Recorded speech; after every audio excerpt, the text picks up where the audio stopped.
We are live. Welcome to the Total Fitness Bodybuilding video chat for Friday, March 28th. Lee Hayward here, and I'm going to be hanging out here for the next hour answering questions about fitness and nutrition that you guys have. So if there's any specific thing that you would like to discuss related to exercise and nutrition, building muscle, losing fat, getting in your best shape, specifically getting in shape for summer, if there's anything along those lines or topics of discussion that you would like to discuss, feel free to type those into our chat window, and I'll do the best that I can to help you out over the course of our video chat today. So I just want to get things underway on my end, make sure that this is coming through loud and clear, and that you can hear me, that you can see me, and all that good stuff. So if this is coming through and you're popping onto our live stream right now, please let me know. And we are streaming simultaneously from the Total Fitness Bodybuilding YouTube channel, as well as the Total Fitness Bodybuilding Facebook page. So wherever you happen to be tuning in from, all right, just let me know. All right, we have Lee joining in, saying come through loud and clear. Appreciate that. Awesome. Always want to make sure that it is coming through loud and clear. And if you are new to the video chat, I want to welcome you. Right, this is something that I've been doing for quite a while. I mean, if you're new to the Total Fitness Bodybuilding community, welcome. I mean, this is something that I have been doing literally since the late 90s. I mean, I started my very first website back in 1997. And how that came about, I just want to share that while we're waiting for people to pop on to our live stream here. It was an interesting story because back in the late 90s, that's when the internet as we know it became what it is. Because before then, I mean, it was basically just a network, but it wasn't legal to do business, and it wasn't a commercialized internet as it is today. But back in the late 90s, I think it was around 1996 or somewhere around then, is when the internet became legal to do business on. And I started my website back in 97. And how it came about was I was doing a computer science course in college, and part of our course, for our term project, we had to create a website. And me being a bodybuilding enthusiast and an amateur bodybuilder who had, I think at that time back in 1997, I think I had 3 bodybuilding competitions under my belt. So, I mean, that was a passion of mine. I was full of piss and vinegar and all excited about bodybuilding. So lo and behold, what did I do? I created a bodybuilding website and I put it online. And that was my term project for college. Now, can't say I really got much else out of that course, especially when you look at the greater scheme of things, because computers back in the late 90s compared to computers nowadays, obsolete, right? I remember we were using 486 computers with dial-up internet, right? That's what it was back then. But what I did get out of that computer science course was it introduced me to the internet. It helped me to create my website. And I guess the rest is history, because I've been doing this now for, literally, I've been in the fitness game for over 30 years, online for almost that long as well. And this is something that I love to do. It's a passion of mine. So if you're passionate about health and fitness and getting in your best shape, you've come to the right place, right? So I'm going to be hanging out here for the next hour, answering questions and topics of discussion that you have related to fitness and nutrition. All right, let's see who we have joining in today. We have David joining in saying, I love the thumbnail. Cool. Glad you enjoy it. I decided to add a little bit of, pizzazz to the thumbnail there, because normally it's just a screenshot of my talking head on the other end. But yeah, decided to throw that up there. Who do we have joining in? We have 22 Duvel. How do you say that? Duvillingtillion. I think I said that right. Anyway, got a Heavy Grips logo there as an avatar. Hello. Glad to have you joining in. I can't recall if this is, I don't look like a regular to our video chat. So if this is your first time tuning in, welcome. Glad to have you here, Mr. 22. We've got the Buff Canuck joining in, regular to our chats. Glad to have you joining in as well. Who else is joining in? Let's see. Right? Lee is showing his age as he talks about computers. Absolutely. Anybody else relate to that? Like, who else started off with a 486 computer, or even something even smaller? I remember the first computer that I ever had, I was still a teenager living at home with mom and dad, and we got a 486 computer with a 100 megabyte hard drive.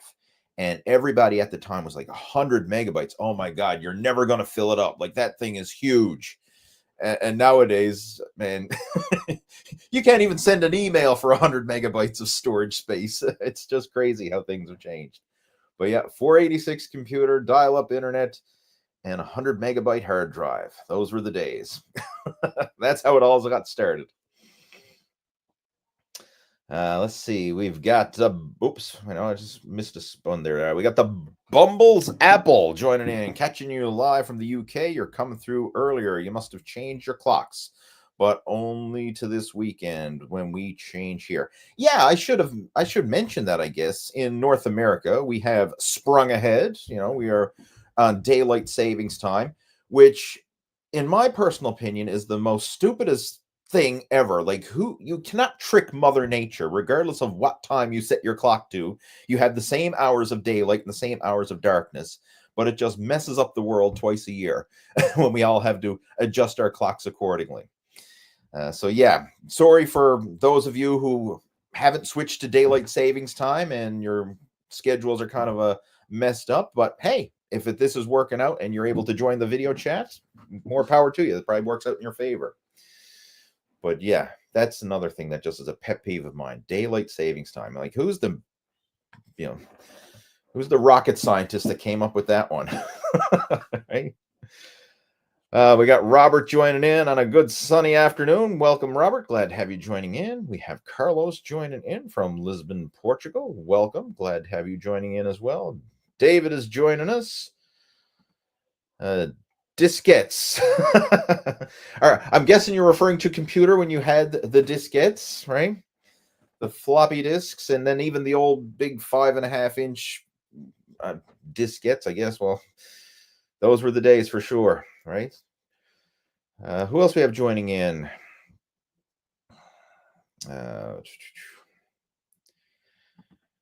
I changed my name. I am Julio Duving. I'm butchering that. Duvingtinolin is a big number. If you know, Google it. All right, I'll have to Google it because I don't know, but I'll probably do it. We have Jesse joining in as well. We have AJ joining in. Some regulars. Good stuff. All right, so I think there's a few questions coming through here, but again, for those of you who are just popping onto the live stream, or those of you who are tuning in for the first time, probably never tuned into a video chat before, my name is Lee Hayward, and I'm going to be hanging out here for the next hour answering questions and topics of discussion that you have related to fitness and nutrition. All right, so let's see. Who has the first Q&A for today? Let's see. Best routine, full body or that bro shit split? The best routine is the one that you do consistently, the one that you enjoy, and the one that you do consistently. Because quite honestly, regardless of any workout out there, you'll find people who love it and people who hate it, people who've gotten great results from it, people who probably have never gotten good results from it. It's not the routine. It's all the other things that go behind the routine.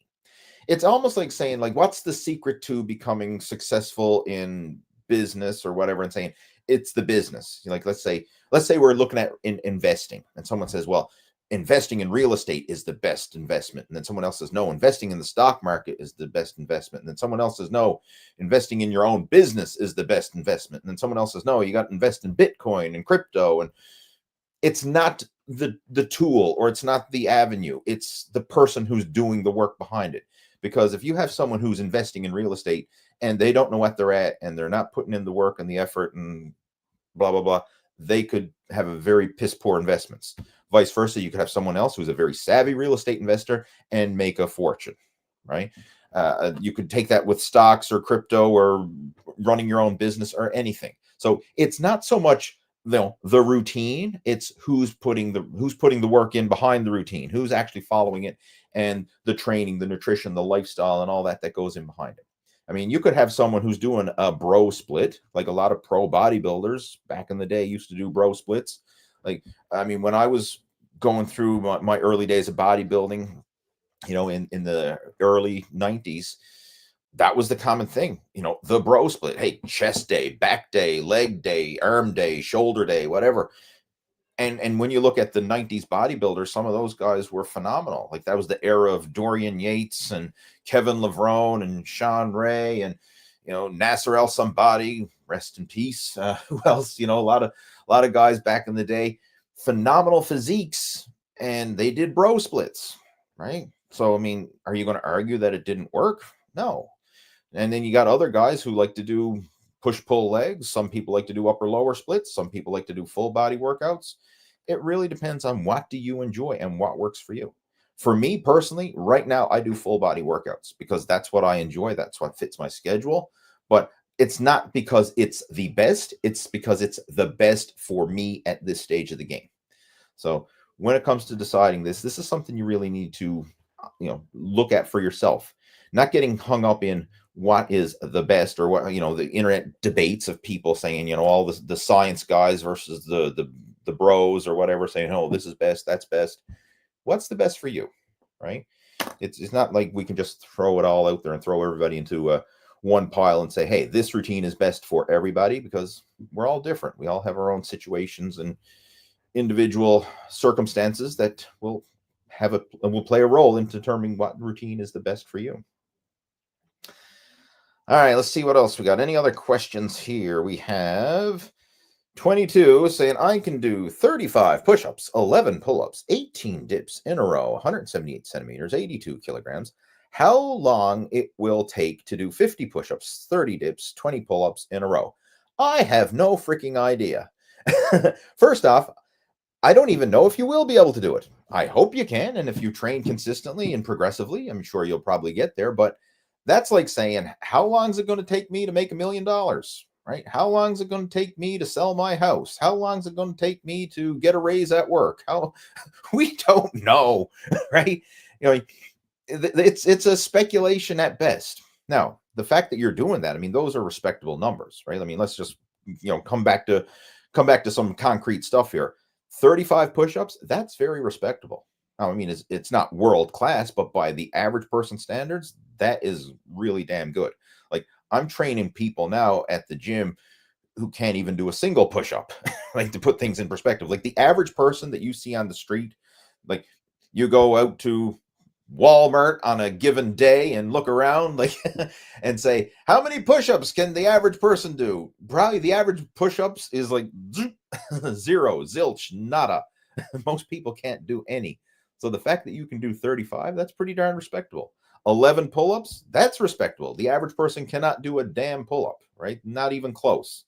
18 dips, same thing, very respectable. So how long will it take you to progress? I don't know, but I will give you some tips on what you can do to work on that progression. One thing that I found, especially with body weight exercises, multiple sets of lower reps stopping short of failure is one of the best ways to increase your body weight exercises. So for example, if you are doing a push-up workout, I wouldn't just hit the floor and try and bang out 35 push-ups in a row, or grab the pull-up bar and try to bang out 11 pull-ups in a row.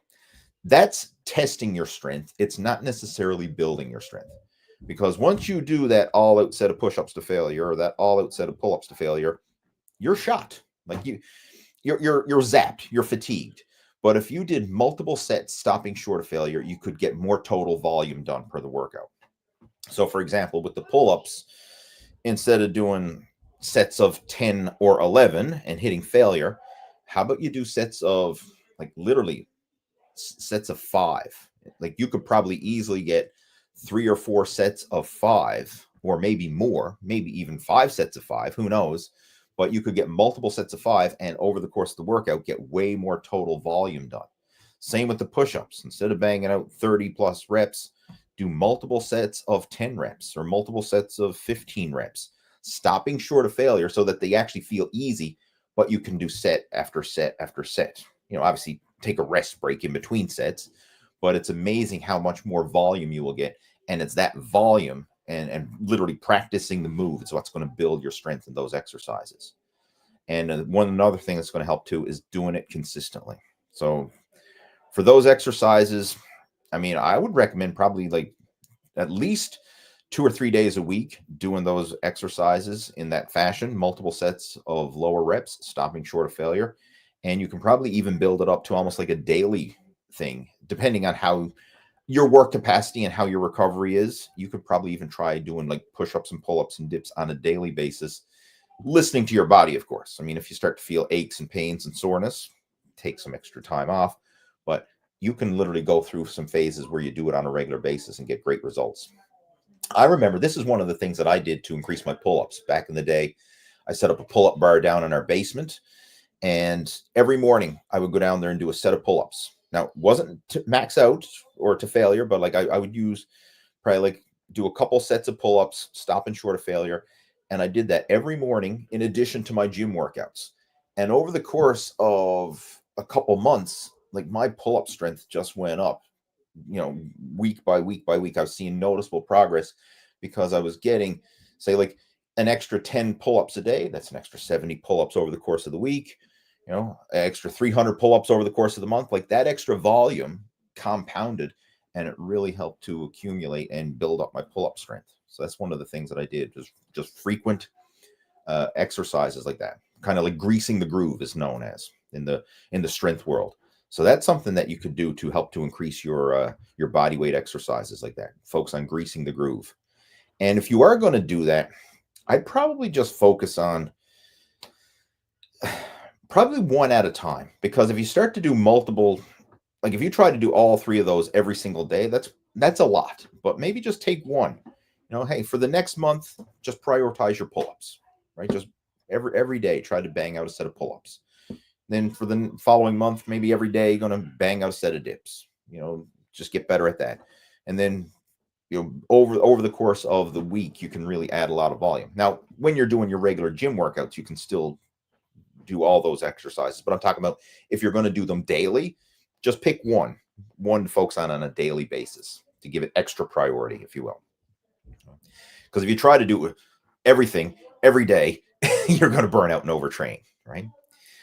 But again, hopefully that helps. I mean, if you implement that, you will probably get to doing your, 50 push-ups and 30 dips and 20 pull-ups a lot quicker. Right? All right, who else we got joining in? Let's see. We have, I already covered that one. Mr. Buff Canuck talking about my age and my outdated computers. Where else was I to? See the questions. All right, quick question. Thoughts on a decline bench press? I remember a time when they were very popular, like 10, 15 years ago. Now I don't see anyone recommending it. I don't do them personally. Thoughts? It's personal preference. Some people like decline, but I have to agree that in recent years, I can't say I see a lot of people doing decline bench press. And at the gym that I train at, we don't really have a good decline bench press. Like, this is something, if you're going to do it, you really need to have a good setup for it. And it's totally different to do a decline bench versus a flat bench, or even an incline bench for that matter, because it has to be the right length, the right height between the bench and the uprights. And what I've always found, excuse me, at the last few gyms that I trained at, the decline bench was set up for taller people. So if I had my legs anchored in, the foot rack at the end where you hook your feet in and then lay down on the decline bench, like a sit-up bench in that sense, you anchor your feet in and you lay down. I was too far away from the uprights because I'm only 5'6", so I'm not that tall. And the uprights where the rack was with the barbell was way too far for me to actually unrack it and get in position properly.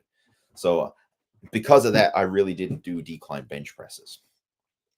But in the past, when I had a good setup and a good decline bench press, I have incorporated them. Now, it wasn't my primary move, but I did enjoy it. And I find most people are stronger in the decline position. And it's also a great way to kind of teach you to tuck your elbows in and to do that good bench press technique. But, it's not a must to do exercise. Like, you can still reap the benefits doing a flat bench press. And again, if you arch your chest and expand your rib cage and everything else, you can kind of simulate the position on a flat bench that you would get into on a decline bench anyway. But I think that's the big reason why I never really did a lot of it, is because I just didn't have a good setup for it. And, especially in recent years, the last few gyms that I trained at never had good decline benches. So I never ever incorporated them. But I would do flat, I would do incline, and of course, other chest pressing and other exercises like push-ups and dips and things of that nature. I find push-ups and dips, and to me, those are more effective from a chest building point of view than even the bench press. Anytime you move your body weight through space, really good for stimulating muscle growth because it activates a higher level of neuromuscular activation.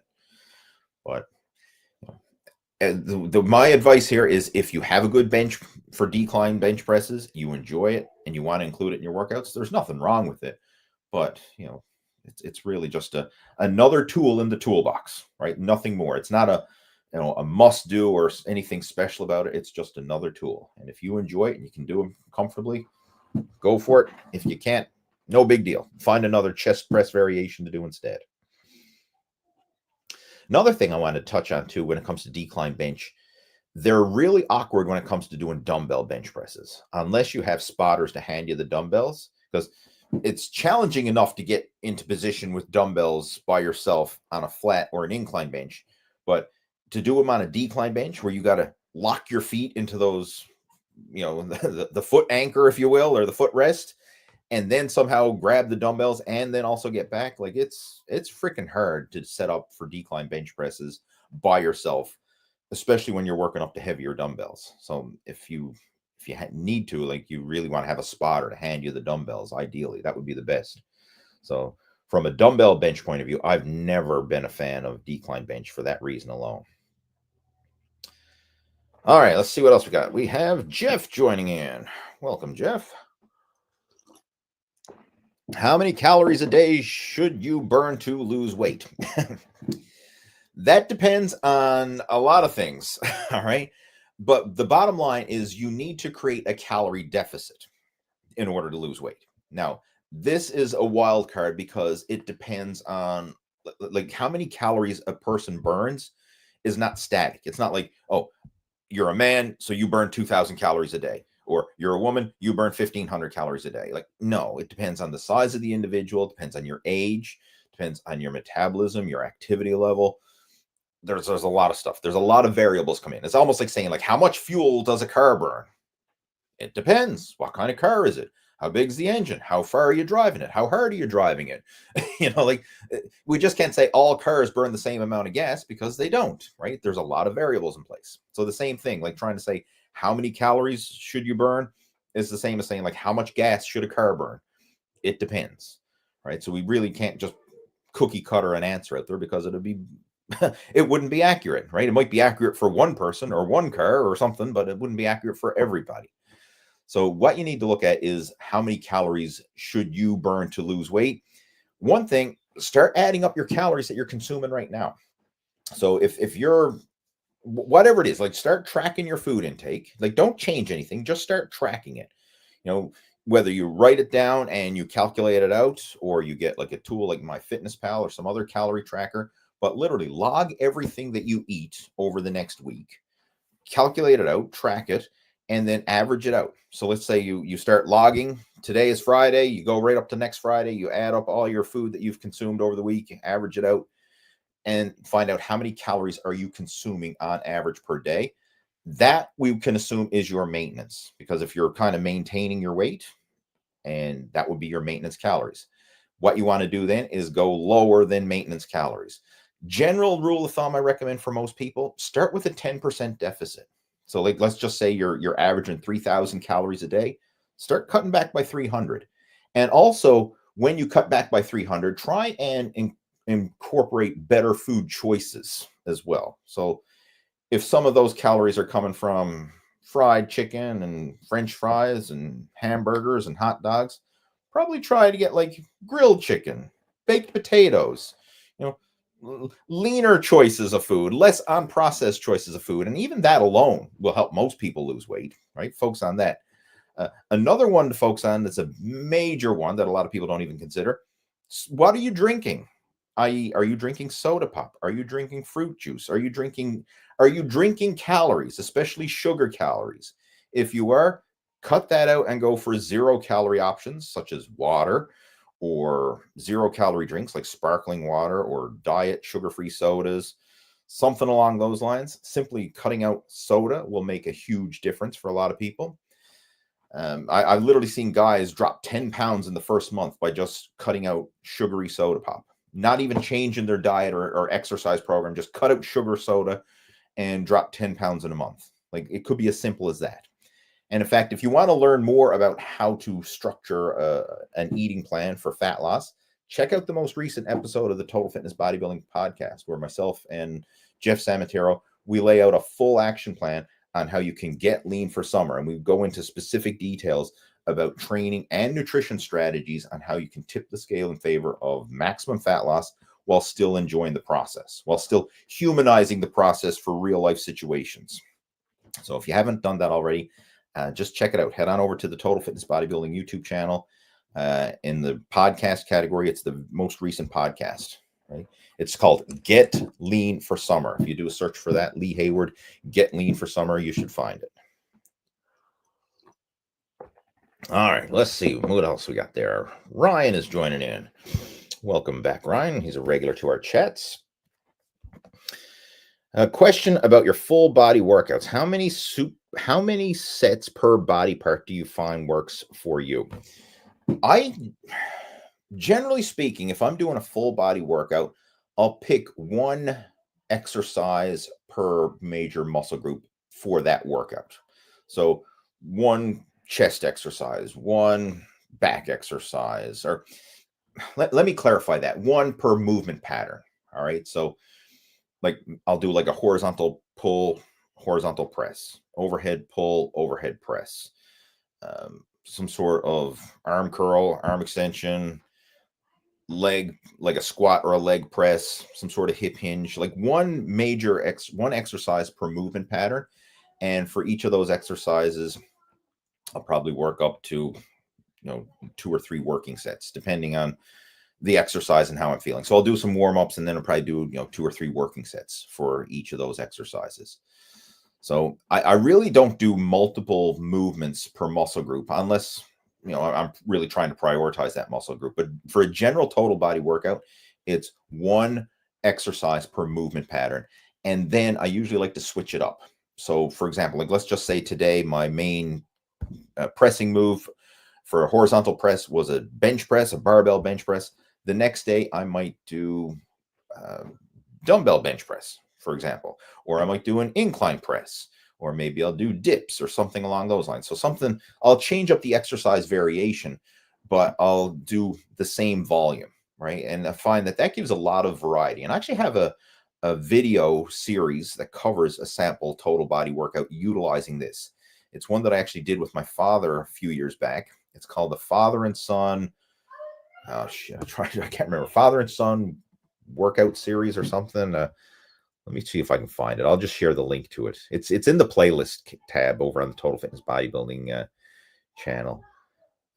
Father and Son workout series. That's what it's called. Right? Complicated. Let's see. So I'm just going to share that right in our chat window, so you can go check that one out. This will give you this is literally an actual workout program that I did and I still use. I mean, I sometimes use it with my coaching students as well, but this will give you a good real world example of how this structure goes and how we vary the exercises from workout to workout. So I'll just call it full body workout example. Right, there we go. So you can go check that out after you watch this. All right, we got Bruce joining in. Welcome, Bruce. Glad to have you. Bruce is a regular over on our Muscle After 40 VIP program. All right, who else we got joining in? We have a storyteller joining us. Howdy, what is the purpose of doing more than 30 push-ups in a set if your aim is muscle growth? Shouldn't we add resistance instead to get in the lower range with near failure sets? From a muscle hypertrophy point of view, there is no real limit to the repetitions. Like you could do 30 plus reps and still build muscle, or you can do lower reps and build muscle. Like, it's really a unique thing. It's not, there's not like a hard set rule of like, oh, if you do more than X number of reps, it's not going to build muscle. Like, it doesn't work that way. I mean, you look at some, I'll give you a prime example. Like, look at male gymnasts, or any gymnast. I say male because most people following this are men and want to build a masculine, muscular physique, but this applies for females as well. But look at gymnasts. They're doing high volume body weight exercises. They're not training in a progressive overload fashion from a weight point of view. They're just using their body weight, but they're doing lots of volume. And look at the strength and the musculature that they develop. I mean, it rivals bodybuilders in a lot of cases. They're not strapping on weighted, like hanging weight from their waist and all this. I mean, they're just using their body weight and mastering their body weight and focusing on increasing the volume and the control and the time under tension. And it works. So yeah, you can build muscle in all the different rep ranges. And even showing some old school bodybuilders, like, for those of you who remember Tom Platz, the Quadzilla, right? The man who arguably had the best legs in bodybuilding, or he certainly did back in his era.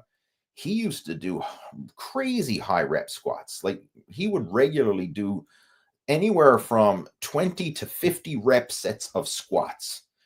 So heavy, high rep squats. And he literally had the most massive legs in the bodybuilding era, back in the 80s. So, it works. You can't say, well, if you do high reps, you're not going to build muscle. There's been a lot of muscular physiques built with doing high repetitions.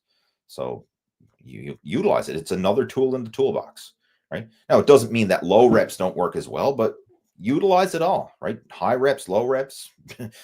This is another thing. Like, you can change it up. Like, for example, like if you hit a plateau and you're doing all low rep work, like let's just say you're doing 3 sets of 10, right? The typical bodybuilding workout routine, right? You're 3 sets of 10 and you've been doing that forever. And it's like, man, it just doesn't seem to be working anymore. I'm not getting any unique muscle stimulation with 3 sets of 10. Maybe try bumping up the rep ranges, do higher repetitions, more time under tension. That might be the key to help spur on some new muscle growth. And then once that starts to plateau for you, so you're doing multiple sets of higher reps and more time under tension.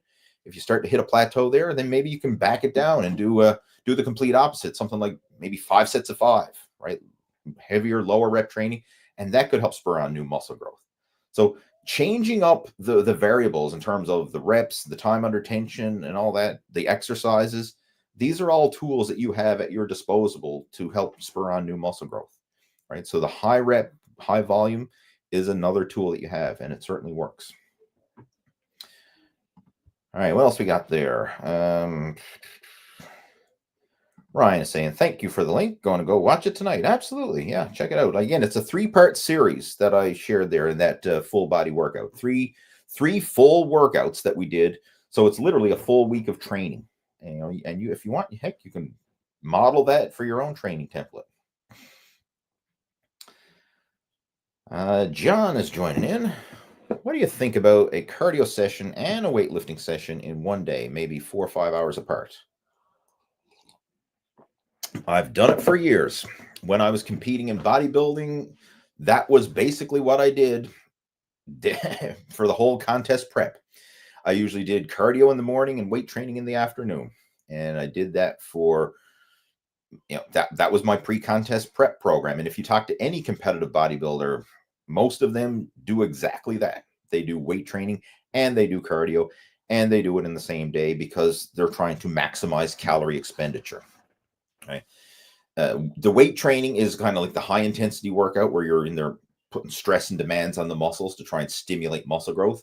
The cardio is generally used as a fat burning supplement. So it's usually when people are going to do weight training and cardio together, the cardio is going to be like a lower intensity, longer duration, an easy cardio session. So a prime example, like very often when I would do that, I'd get up in the morning and I would go for an hour-long walk first thing in the morning, take the dog for a walk or something like that. That would be my fat burning cardio. And then later in the day, I would go and do my weight training workout. That was the general thing that I did when I was competing in bodybuilding. That was my general rule. if I was behind schedule and needed to bump up the fat burning and burn more calories, I'd sometimes even add an extra cardio session in later in the day. Now, that's more aggressive. It's not necessarily sustainable, but if you're really trying to make the push to get as lean as possible in as short a time as possible, and you're not necessarily looking for sustainability, but just get the job done ASAP, you could even do more. And a lot of bodybuilders do that, like do cardio in the morning, cardio in the night, along with their weight training. I mean, it is more extreme, absolutely, but it does work. Right? So yeah, you can do it. The only thing you got to factor in is the more you're doing, it's going to hinder your recovery to a point of view, and it may limit your strength gains in the gym. Because when you're pushing it, especially if you're trying to do this in a calorie deficit, that's definitely going to, you'll maximize fat burning, but it's not going to be ideal from a muscle growth point of view.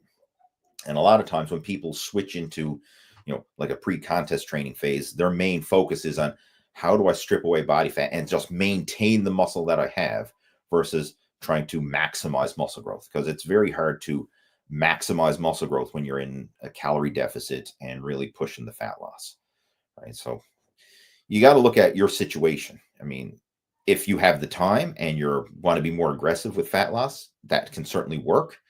But if you're looking for something that's more sustainable, then you might want to do like weight training one day and cardio the next. So you're still getting the best of both, but you're spacing it out so it's more sustainable, allows for better recovery, not going to risk overtraining and burnout in the process.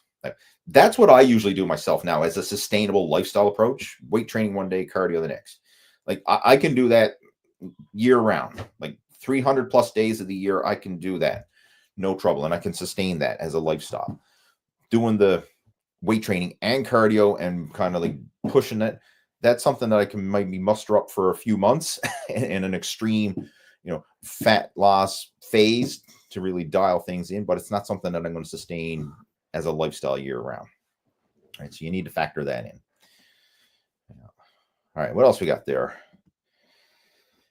Chris is saying, I was watching an Athlete X video talking about 90s workouts. He said people were giving spots even on isolation exercises like curls, tricep push down, side raises. He also said workout routines continue. Had you do like lateral raise, seated lateral raise, machine lateral raise, cable lateral raise, all in the same workout. Just wondering if you remember any of this. Yeah, I mean, if you go through the whole muscle magazines back in the day and videos and stuff, that was preached.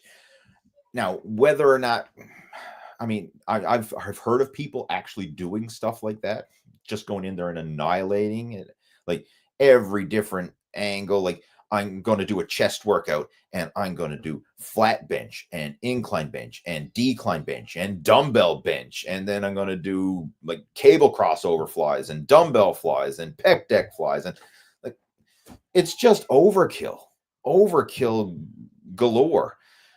I mean, again, if someone's doing it and consistent, I mean, sure, you could probably make progress with it, but is it optimal? I personally think it's overkill. It's like taking a rocket launcher to a deer hunt. Yeah, you can kill the deer, but you could have got the job done with a with a rifle or a bow. You didn't need a rocket launcher and just blow the thing to smithereens, right? You could be more effective. Like you could, I like to look at it. What's the minimal effective dose to get the job done? Not what's the most that I can actually throw in there and just annihilate it. So that approach that you're talking about there is kind of like the annihilate. It's not this. It's not stimulate, it's annihilate. So I think it's overkill. But yeah, I remember reading about some of that stuff. And I remember even trying it back in the day. Like when I was in my early days of training, like especially when I was a student and I had the summers off and I said, oh, this is it now. I'm going to follow a full-on bodybuilding workout. And I used to be, in the gym for like 3 and 4 hours a day trying to do this kind of shit, like every exercise under the sun, and just spending hours on hours in the gym. And I never made any gains. Like I just burned myself out, overtrained big time. And I found that once I started to actually scale back and do less volume, less frequency, and actually trained every other day with a more conservative approach, I actually made better gains. So it was a big eye opener for me. Right? But yeah, I mean, that was some common stuff. And with almost 8 billion people in the world, you can rest assured that every single training program that you can think of has probably been done at some point or another. Whether I recommend it or not, no. But it's all been done. So yeah, what Athlete X, what Jeff Cavalier was talking about, that's the real deal. He's not bullshitting there. That's the way it was. All right, where was I? I lost my place there in that one. Tim's joining in. Said, "What up, Lee? Just wrapped up a crazy chest workout, followed by 30 minutes of cardio. Feeling the burn, but ready for some knowledge. Appreciate all you do to help people crush their fitness goals." Well, appreciate you for sharing, and glad to have you joining in. All right. If you have any questions, feel free to ask. And if not, sit back, enjoy. Take it all in. All right. Who else we got joining in? Just a second, guys. Let's see who else is joining. Mr. Buff Canuck, thank you so much for the support. He says, "Were you ever nervous before a bodybuilding competition? And did you try to get a pump before going on stage?" Yes and yes. And I think if anybody says they were not nervous, they're lying, because that's just the nature of competition. I've done 15 competitions in bodybuilding. I've done some powerlifting competitions, and I've done multiple bicycle races over the last several years, because in recent years, that's what I've done. Bicycle racing is my competition of choice. Even back in the day, I did martial arts competitions as well, because before I got serious into bodybuilding, I did martial arts. And every single competition that I've ever entered, I was nervous. And that's normal. I don't think there's an athlete out there who ever competed who wasn't nervous. Like if a fighter gets in the ring, they're nervous. If a bodybuilder gets on stage, they're nervous. If someone's entering a race, they're nervous. Like, that's just the nature. You are nervous every time you compete, but you can use that to your advantage. And how I always did it is I reframed it as excitement, and like nervous energy, but excitement energy. Because like, how do you feel when you're nervous? You got some butterflies in your belly, you're a little bit on edge. How do you feel when you're excited? Sometimes, you get the jitters, the excitement, maybe even some butterflies in the belly when you're really excited. It's kind of similar. So you can kind of rewire it and reframe that nervous energy into excitement. And I always found that would help me perform better. And if someone is totally relaxed, they don't perform at their best.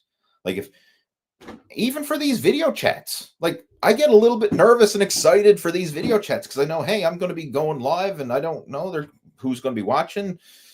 I mean, it's like public speaking. I mean, I know I'm still sitting in my office here, but it's public speaking. And if I just sat in like totally relaxed and like, hey guys, what do you have today? I'm just relaxed. I really don't care. It wouldn't be the same, right? You got to have a little bit of excitement, a little bit of nervous energy in you in order to perform at your best. And that applies with competition for sure. As far as getting a pump, that is universal across the board. I mean, backstage at bodybuilding shows, they literally have a pump up area where guys will pump up, because I'm sure you've noticed this yourself. When you go to the gym and you're flat and cold, you don't look all that impressive after your workout, especially if you're pumping up the show off muscles, the chest, the arms, the shoulders. You look a lot better. I mean, it's almost like you're temporarily inflating those muscles. They look better. They're pumped. They're full. They're vascular. Bodybuilders do the exact same thing before they go on stage. They pump up. That's universal across the board. Every bodybuilding photo or competition or whatever that you've ever seen, they pumped up beforehand. That's not just waking up in the morning, cold, flat, depleted. No, they pumped up, they carbed up, they oiled up. They did everything in their power to look their absolute best at that moment. It's not just a fluke, right?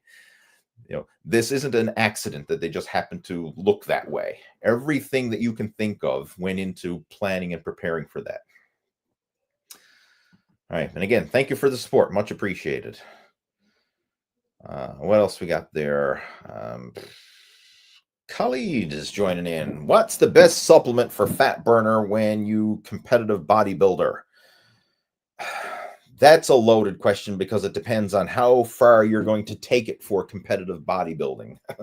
Because there's a lot of supplements out there that can aid with fat burning, many of which I would not even take. I would not recommend, I would not take myself, but they're out there.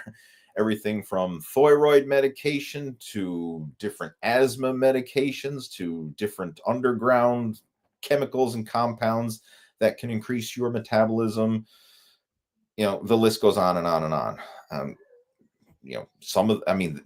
A lot of them do work for sure. I mean, a lot of competitive bodybuilders do use it, but there's the risk to reward ratio, the health risks and the potential reward. The best fat burning supplement for most people, and most people watching this video chat, is nutrition and exercise and healthy lifestyle choices. And that's the God's honest truth. I wouldn't recommend anybody starting their fat loss journey looking for a pill or a potion or an injection or whatever, right? I'd recommend focusing on the what's causing you to get fat in the first place, right? Like, look at all that. Like, just do a deep dive overhaul of your entire diet. Like, what's everything that you're eating over the course of the day? Is there anything in your diet that's probably not ideal? Like, is there a cake or a cookie or a soda pop or a hamburger or a French fry that happens to slip through that diet over the course of the day? If there is, maybe we want to optimize that, make some better food choices. Maybe just look at the portions in general. How much are you consuming? Maybe if you're always going back for second helpings or third helpings or more, you always get your nose in the refrigerator looking for snacks. Maybe we want to scale that back a bit and have a bit of portion control. What's your exercise look like? Are you getting in daily cardio? Are you getting in regular exercise? If not, maybe we want to bump that up. Like, there's a lot of things you can do to manipulate fat burning before you go looking into the chemical pharmaceutical route. But, as far as the best fat burners now, honestly, I wouldn't know. And that's a God's honest truth, because I've been out of the competition side for a long time. And even every now and then when I have conversations with bodybuilders, some of the chemicals and compounds and shit that they're using, it's just like blows my mind, because half the stuff that guys are using now wasn't even around when I was competing back in the late 90s and the early 2000s, right? So it's a different world for sure. And it's a scary, it's scary to see, young guys at the gym who are,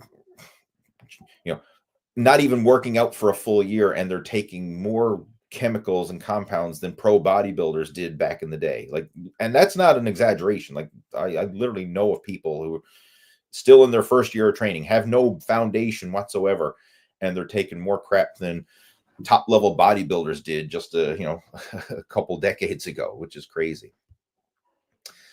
But anyway, if you want some help with a solid fat loss action plan, first, check out the most recent podcast that we did, the Get Lean for Summer podcast. It means the most recent one up there on the Total Fitness Bodybuilding YouTube channel. It's also on iTunes and Spotify and Amazon and all the major podcast platforms. But if you want some personalized help, to help lay out a customized training and nutrition program for fat loss, feel free to reach out, and I can certainly help you to map out one for you. What else? What about stanozol use for fat loss? Again, that's one of the chemicals. If I'm not mistaken, you're referring to Winstrol's, another thing. That's an anabolic steroid. It's not necessarily a fat burner, but indirectly it could help. But you know what? First off, depending on where you live, it's illegal, right? So that's a controlled substance. You could go to jail if using that shit, right? Especially in the United States, that is an illegal substance. So we got to factor in that side of things, the health risks and everything else. Personally, I'm not going to recommend it. Like, I don't condone the use of illegal substances, right? If you want to use it on your own, that's fine. And you know what? There's probably a lot of other bodybuilders and fitness channels and social media gurus who'll guide you towards it. I don't use it myself, and I don't recommend it to my coaching students. So we'll just leave it at that. If anybody is seriously interested in like true hormone replacement therapy, these days you can get it through a doctor and actually get it done properly. And that is a smart way to go about it, because if you're doing, whether it's testosterone or growth hormone or things of that nature, thyroid hormones, whatever, these type of hormones, you can get it done through, a hormone replacement therapy clinic, or maybe you can get it done through your family doctor, and they can do regular blood work to make sure that you're in the optimal range. Because a lot of guys who are shooting this on their own, it's a crapshoot. It really is. And very often you could have side effects like high blood pressure, and all kinds of liver issues and things like that. That's going on underneath that you don't realize. Sometimes you have high blood cell count and blood clotting within the body. I mean, it could cause all kinds of issues, potential heart attacks. I mean, how often have you seen, pro bodybuilders, dying of heart attacks, in their 30s and 40s and whatever? Like, this stuff is serious stuff. And it's just not, jab chemicals into you for the sake of being as huge and ripped as possible. I mean, it might help, but, it could be the end. Right? It's just not worth it, in my opinion. For most people, it's not worth it. I know Dorian Yates used to say, if you're not a pro bodybuilder, or you're not a competitive bodybuilder, like, there's really no point in using performance enhancing drugs, and that's, you can kind of look at it that way. I mean, I totally agree with it. Now, if somebody needs it because they're aging and they have low hormone levels and they want to do it under doctor supervision, absolutely. But the dosages that people use for hormone replacement therapy are like a tenth or less of what people use in the bodybuilding world, right? Like, I know several of my coaching students are using hormone replacement therapy, and the dosages are minuscule, but it's enough to put them in the healthy optimal range, the healthy ideal range that they need to be in. Whereas the dosages that you see competitive bodybuilders using put them 10x the normal range, and that's when a lot of side effects can happen. And it's not worth it, right? It's not worth putting your life at risk, right? Who cares if you're the most ripped guy in the graveyard? All right, what else we got there, guys? Let's see. Did I lose anybody there? I think is that the last question that came through? If it seems to be on my end, unless my computer is freezing up here. I think that might be the last question or comment that came through. And if that's the case, that's cool. We can certainly clue this up right now. I have no problem with doing that. We are a little bit under the hour, but hey, I promised an hour. We don't always have to go the full hour if that's all the questions that came through here. All right, well, we'll get ready to clue it up then. And again, guys, just want to let you know, I mean, first off, thank you for joining in. I always appreciate the questions and the feedback and that. I mean, it's without you joining in for these live Q&A, there would not be one.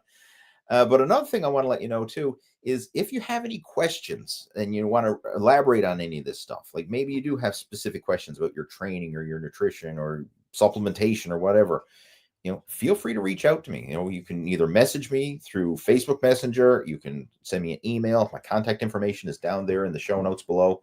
Feel free to reach out, and we could chat and brainstorm some ideas. And if you would like some help with a personalized training and nutrition program, we can chat about that as well. All right, so I'm going to get ready and clue it up. And I got one more comment came through there. Mike saying, good to see you here, man. I used to watch you years ago. You are like one of the OGs. I appreciate that. And, literally, I mean, I am one of the OGs to the online fitness scene because as I mentioned earlier, when I started my website back in 1997, there was no fitness scene. There was no social media. There was no nothing on the internet back then. It was just HTML websites. And I remember the first time that I actually logged on to the internet back when I was in college, back in 1997. I remember logging onto the internet for the first time. This was before Google. It was Yahoo was the main search engine at the time.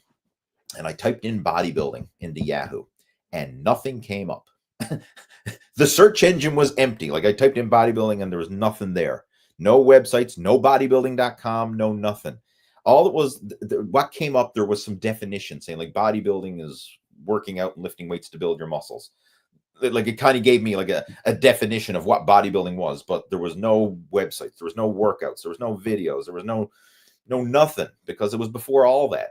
So when I created my website and I called it Lee Hayward's Total Fitness Bodybuilding back there in 1997 and put it online, it was crazy because anybody who had access to the internet and searched for anything related to fitness or bodybuilding, they would find my website because there was nothing else out there. So it was like literally I was the first page of every search engine because there was just nothing else. Like if I had my time back, like I would have bought up all those domain names. Like I would have bought up bodybuilding.com and workout.com and all these different .coms. I would have been in on the .com boom, but I was just a naive teenager. I didn't know any of it better. I didn't know what was what was staring me in the face at the time. It's crazy. But that's where it all got started, right? I'm sure we can all look back and say, hey, if I wish I coulda, shoulda back in the old days, but that's it. That's my story. Yeah. And Mike's saying, yeah, the good times. Yeah. Alta Vista and Yahoo. Yeah, all those. I mean, that was back when there was a gazillion search engines. Like there was Excite, there was like Web Crawler and Metacrawler and all these like gazillions of search engines. And now it's just like Google and Chat GPT or now, right? That's taken over. Like that's going to be the next generation for sure. All right. But anyway, I'm going to get ready to clue it up. Actually, okay, one more question here, and that'll probably take us right up to the hour. This was from Tim. What are the most common mistakes you see people making in their training or nutrition that hold them back from real progress? And what are simple changes they could make to fix them? That could be a full podcast. I mean, like there's so much to unpack with that. And you know what? Honestly, I think that would make a great podcast, and that may be a future episode, and I'll dedicate it to you if that happens to come to fruition. But the biggest mistake for most people is unrealistic expectations and not giving their training and nutrition time enough to let it work. Like a lot of times people, they think, I want to get in shape. I want to get in shape now. I started working out. Like I started working out a week ago. Where are the muscles? I've been on a diet for a full week. Where's the fat loss? Like, heck, they expect that I'm going to diet today and be ripped tomorrow. I lift weights today. I'm going to have bigger biceps tomorrow. I know that's a bit exaggerating, but it's not exaggerating by much. Like that's the truth. A lot of people have these unrealistic expectations, and it's not necessarily their fault because a lot of the fitness industry pumps out these unrealistic expectations and these BS before and after transformations of people who, hey, I followed this 4-week program, or I cut my carbs for 4 weeks and I went from obese to shredded. Like it's a crock of BS. And that's one of the things, like if you follow along with my podcast and my content, I'm not preaching get ripped quick. I'm preaching get ripped slow and steady. Like, hey, if you put in the work now, by this time next year, you'll start to see the fruits of your labor. It's almost like planting a garden, right? Like you put a seed in the ground, you nurture and you tend the soil and you water it and you take care of it and you make sure you do everything right. You put the seed in the ground and you come back the next day, nothing. You come back next week, nothing, right? You're watering it, you're getting lots of sunlight, you're doing everything you can, nothing. And then all of a sudden you get a little sprout and you're like, what the hell am I doing this for? Like I tended the soil. I watered this goddamn thing every day. I made sure it got sunlight and it's been growing for weeks. And all I got is this puny little sprout. This sucks. I quit. Whereas if you have the foresight to realize, you know what, if I keep nurturing that thing, that's going to grow. That's going to grow into a full-blown plant or tree or garden or whatever the heck you're growing. But you have to give it time to let that thing actually go through the whole process. And the problem with most people, the biggest mistake, they don't have the patience or the foresight to see things through. They're always looking like, I want to get ripped now. Like I want to get ripped in 2 weeks or in a month or something like that. And they're not seeing like, where do you want to be this time next year, in 3 years, 5 years, even 10 years from now? Like think bigger. Like where do you want to be over the course of a long-term journey? And that's what makes the biggest difference. And I'm going to tell you right now, anybody that you admire in the fitness industry or like social media fitness influencers, the big guy at your gym, any local athletes or anybody, whether it's a professional athlete, some local person, someone on social media, anybody that you admire, they didn't get in shape in the matter of a few weeks or a few months. Chances are they've been doing it for years, in some cases, maybe even decades. Like, even look at movie stars and celebrities. Like, a lot of people look at, you know, Chris Helmsworth or The Rock or, you know, Jason Momoa or whoever. Like, you look at guys who are Jason Statham or someone else, like, you know, the Wolverine and X-Men, all these guys, you look at them and you say, oh, I want to have a physique like that. They've been training for freaking years, or in some cases, decades, to get in that shape. Like, it's not like they just, oh, I started working out a few weeks ago and now I'm jacked, right? It takes time. And I think that's the biggest mistake right there, is just people are not willing to give themselves the time, right? And if you can do that, like if you can put in the work, put in the effort, and just commit, trust the process, let it work for you, and refuse to quit, your success is inevitable. Like, the biggest reason why people fail is they quit on themselves. That's the God's honest truth. If you refuse to quit, you'll be amazed at the progress you can make, right? But you just got to see it through. All right. And with that being said, we're right at the top of the hour, and I think that's a great way to end it. All right, guys. Hopefully you enjoyed the video chat and got some value from it.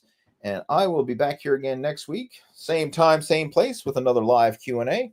And another podcast coming next week as well. I got a good one for you, especially for those of you who are interested in fat loss. Next week's podcast is going to really dive into extreme fat loss. And I'll just leave it at that. I'll leave you with a little teaser, but it's going to be extreme fat loss. And anybody who's interested in losing weight, losing fat, you'll definitely want to check out next week's episode.